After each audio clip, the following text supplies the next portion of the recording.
Hello, hi. So, not many of you are out and about right now, are you? Um, but I just really felt really fired up and just realized I just keep need to reminding people because it's not something that screams at you or something that you think, whoa, I'm gonna go shopping today. Oh, I want to look at this. Hi, McDonald. How are you? Yeah, it's I've just had a lovely training day, which is not just great for CPD, but just a little reminder of why we do the things that we do. And as many of you know, I'm an advisor, and one of the things I'm really passionate about is protection. And today, I just really looking at some statistics, began to think about why the people that I know, the people that are close to me, my friends, my families, and the stories that I hear on a regular basis. And then how many of those people are actually prepared for what sometimes life throws at them. And in the UK, statistics were probably pretty good. Elsewhere around the world, I know it can get really bad. I'm originally from Zimbabwe. Hey Maggie, how are you? And if you're involved or you're sick in Zimbabwe, there's nothing for you there. Being in the first world, sometimes people get reliant and think, well, okay, there's some state benefits I can rely on. But statutory sick pay really is such a negligible amount. Um, and today I just wanted to just remind someone out there not to keep burying your head on the sand, not to keep procrastinating, because at the end of the day, most of these things, you always put them at the back burner until it's too late. I personally am going through some moments in my own life of things that I have put on the back burner, and I'm like, Tendai, you keep procrastinating, you keep procrastinating. Hi, sis, how are you? And until, you're going to get to a point where it's too late. Swimming is one of those things. This year I said, oh, tonight I'm going to go back swimming. I'm going to, get back on there. And every day I'm busy, I'm too busy.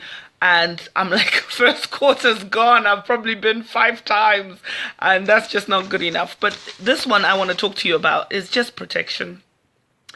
There are various things that are out there, and many people love the myth of, oh, these insurances, they don't pay out. It's a waste of money. Hey, I know somebody who did this and it didn't pay out. And just that hearsay from someone else has made you stop dead in your tracks and not do anything about it.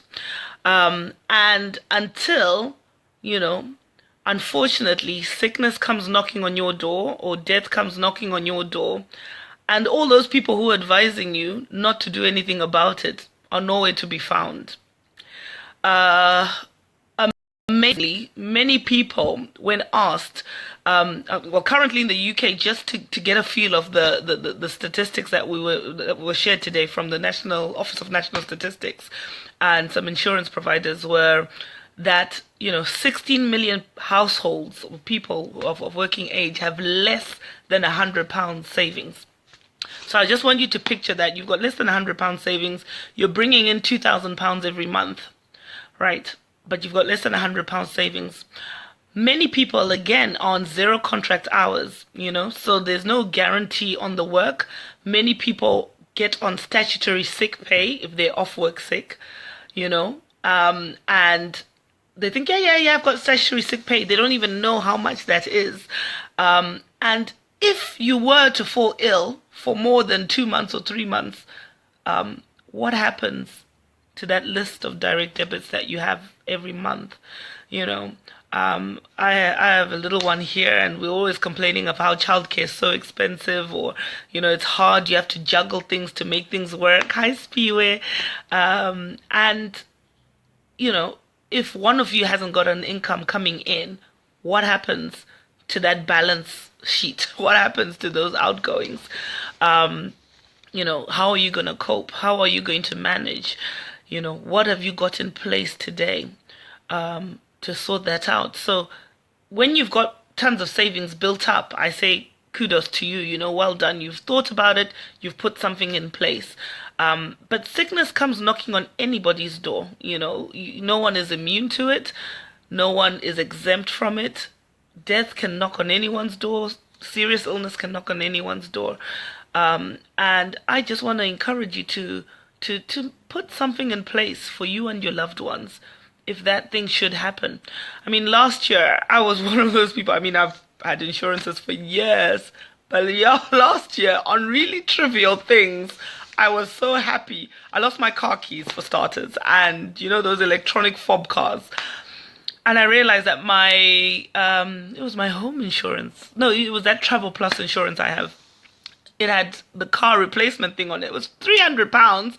But I was so glad I didn't have to fork £300 out for a little key, My MacBook had milk spilt on it. Again, I had a replacement MacBook. That was £1,000 that, I could have had to pay to replace this machine.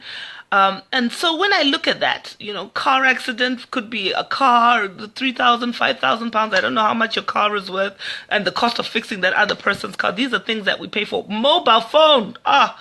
The amount of people who said I was in the loo and then my phone fell in there. And, thank goodness for my insurance, it replaced it. Or you drop it and it cracks the screen and you have it fixed, because that could be £200. So these are little small amounts that we're all very happy and prepared to pay for. But when I really look at the bigger scheme of things, you and I are the most invaluable assets out there. We bring that bacon home every month. The reason that alarm clock rings in the morning or in the winter months, which thankfully is almost over here, and you get up, eyes squeaky, to go out and bring that paper in.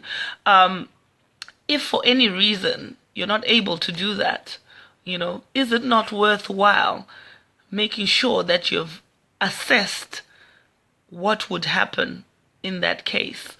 Everyone is just trying to make, ends meet each month.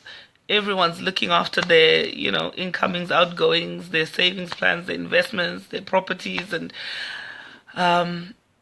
it's not a very great position to be in, I can imagine, to have to worry about a medical diagnosis. And also have to worry about the financial implications of it. I recall stories of people who were just having to keep going to work, coming from chemo and being on the ward and being sick, because the reality is they have bills to pay. Single parent with kids, no one else to look, out for. And when faced with the statutory benefits, it just doesn't work out, There's a risk of losing your home. So, the such things, you're not dead yet. Many people say, yeah, I've got my life insurance, I'm sorted. And it's like, yeah, if you're not dead, life insurance is not going to pay out. What happens if you just fall ill? Yeah, I've got critical illness cover. Yeah, you could have critical illness cover. But if you're off work due to stress, that's not a critical illness. It's not going to pay out, So I really was fired up a little bit today again to just, jog up a little people's memory today and say, what, go home, sit down, and don't put your head in the sand any longer than you need to. Just really assess things and see within that very tight budget how you can prioritize and make sure that this number one asset, which is you, the most important thing, the one with which that Sky TV will not be payable, the one without those holidays to Marbella, no one is going there without your income. How you can secure that, how you can make sure that that keeps on going despite you not being well, and not needing to rely on the state. We also then looked at a form that you need to fill out to get some of the state benefits that you need to qualify for. Oh my goodness. I thought to myself, if I have to fill this thing out when I'm ill, I'll just throw it out there. One of the questions was like, do you know how to work an alarm clock? Could you work an alarm clock? Could you walk 2 steps? Can you, and at that time when you're at your lowest ebb. It's not like you're asking for £1 million or enough money to really take care of you. This is like £73 a week we're talking about that they want to give you. But you have to literally answer a Bible of a questionnaire to be able to get this money. And I just thought, no, this is just, you know, yeah, it's not a good look, really. So, yeah, I don't know what you currently have in place. I don't know when the last time you reviewed your stuff was. I don't know if you have any children.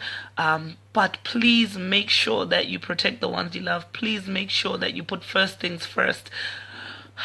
Yeah, we subscribe to so many things for life, but this, you are the most number one asset. No one will ever tell you that. You'll never walk into a shop and say, "Do you fancy some life insurance? Would you like some critical illness cover?"